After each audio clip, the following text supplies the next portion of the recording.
শুভ সন্ধ্যা। সামনে মাধ্যমিক পরীক্ষা।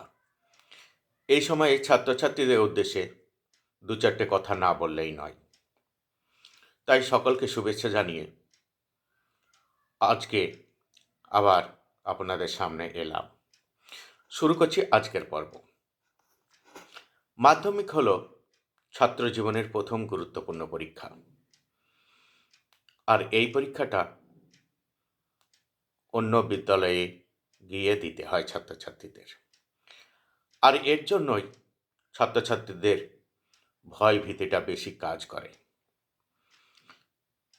তবে এই ভয়ভীতিকে উড়িয়ে দিয়ে নিজেকে সাহসী করে তুলতে পারলেই পরীক্ষায় অধিকতর সফলতা অর্জন করা যায়।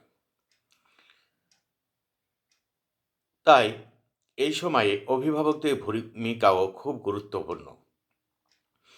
অভিভাবককে সর্বদা তার ছেলে মেয়েদের সাহস যোগাতে হবে, সবসময় তার পাশে থাকতে হবে।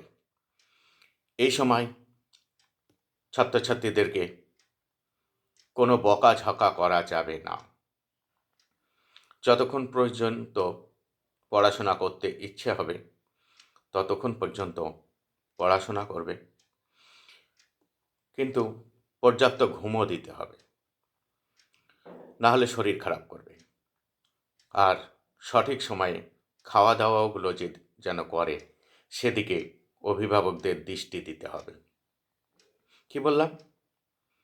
প্রয়োজনীয় মতো পড়াশোনা করা এবং পর্যাপ্ত ঘুম লাগবে, আর সঠিক সময়ে যেন খাওয়া দাওয়া করে।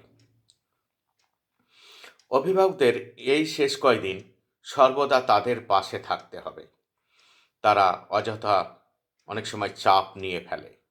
তারা যদি চাপ নিয়ে ফেলে তাদেরকে হালকা করতে হবে, তাদেরকে চাপ মুক্ত করতে হবে। আমরা জানি 2রা ফেব্রুয়ারি থেকে মাধ্যমিক পরীক্ষা। তাই মাত্র আর হাতে গোনা কয়েকটি দিন আছে। আজকে 28শে জানুয়ারি। তাই 31শে জানুয়ারি পর্যন্ত যে বিষয়গুলোতে এখনও কিছুটা ঘাটতি আছে, একটু দুর্বলতা আছে, সেগুলো আর একবার ঝালিয়ে নেওয়া দরকার। আর যেটা করতে হবে সেটা হলো কয়েক বছরের প্রশ্নগুলো প্রয়োজন হলে, যদি আগে না দেখা হচ্ছে, তাহলে একবার শেষ মুহূর্তের জন্য দেখে নেওয়া উচিত। এখান থেকে অনেক আভাস পাওয়া যায় কী কী ধরনের প্রশ্ন আসতে পারে। নতুন করে আর কোনো কিছু না পড়াই ভালো, না হলে এতে অতিরিক্ত চাপ বেড়ে যাবে।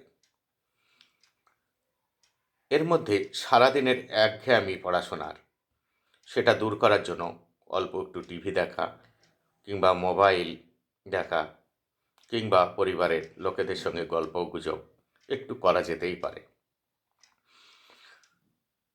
এইভাবে পরীক্ষার আগের দিন পর্যন্ত ছাত্রছাত্রীরা চালিয়ে গেলে আমার মনে হয় একটু সুফল বেশি পাবে।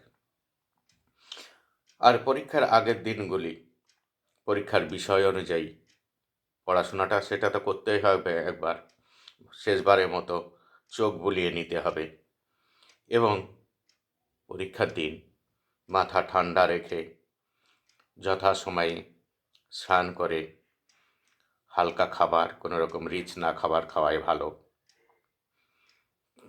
খেয়ে যথাসময়ে পরীক্ষা কেন্দ্রে উপস্থিত হতে হবে। সঙ্গে অবশ্যই অভিভাবকরা যাবেন এবং পরীক্ষা কেন্দ্রে নির্দিষ্ট সময় পৌঁছে পরীক্ষা শেষে আবার অভিভাবকের হাত ধরে তারা সুস্থ শরীরে বাড়ি ফিরবে, এটাই কাম্য।